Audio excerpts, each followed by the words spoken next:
De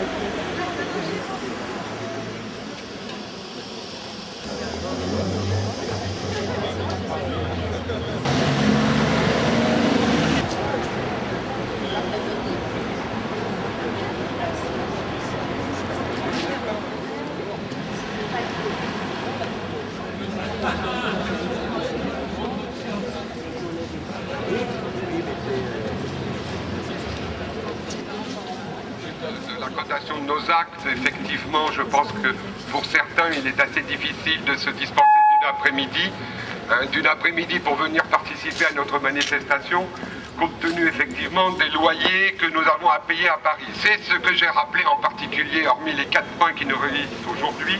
C'est ce que j'ai rappelé à la direction de la Caisse, c'est que des indemnités forfaitaires de déplacement de 2 ou de 4 euros étaient totalement insuffisantes pour nous inciter à aller soigner la population parisienne à leur domicile. Et qu'il y avait là réellement un problème de distribution de soins pour les Parisiens et les Parisiennes, sachant que certains d'entre eux sont handicapés, d'autres sont blessés et ne peuvent pas, en recevant des soins à domicile, retourner dans la vie sociale ou la vie professionnelle. Donc là, il y a un réel problème sur Paris.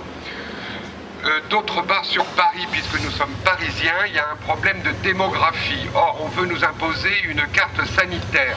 Si vous avez bien lu la loi Hôpital Santé Territoire, les agences régionales de santé prévoient des contrats régionaux avec les caisses et les praticiens.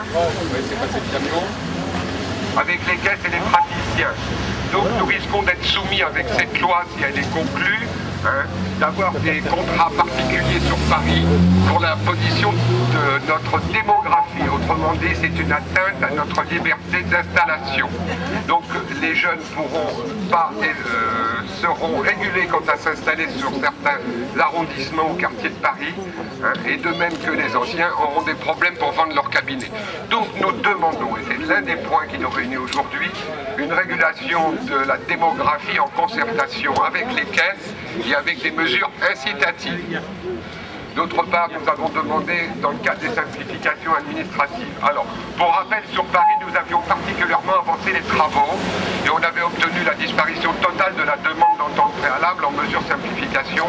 Restait le problème de faire parvenir aux caisses la prescription du médecin, qui est littéralement une pièce comptable pour la caisse. Donc, le problème n'est pas résolu. Comme au niveau national, la commission paritaire, la CSPN, n'a pas obtenu de résultat à ce niveau-là, mais au contraire, s'est vu sortir de derrière les fagots de nouvelles dispositions de régulation sur le nombre de séances par pathologie. Autrement dit, des dispositions qui, pour certaines pathologies, prévoyaient un nombre maximum de séances.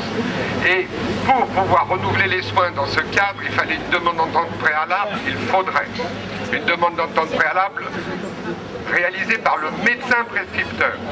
Autrement dit, on nous proposait non plus de faire la demande nous-mêmes, mais de la faire faire par le médecin. Donc ceci est totalement irrecevable, ce qui a déclenché la journée de la colère aujourd'hui. Nos négociateurs n'ont pas apprécié qu'on leur sorte des documents préparés à l'avance et de cette nature. J'ai bien été clair? Voilà. D'autre part, bien évidemment, nous avons demandé une réévaluation des honoraires de nos lettres clés.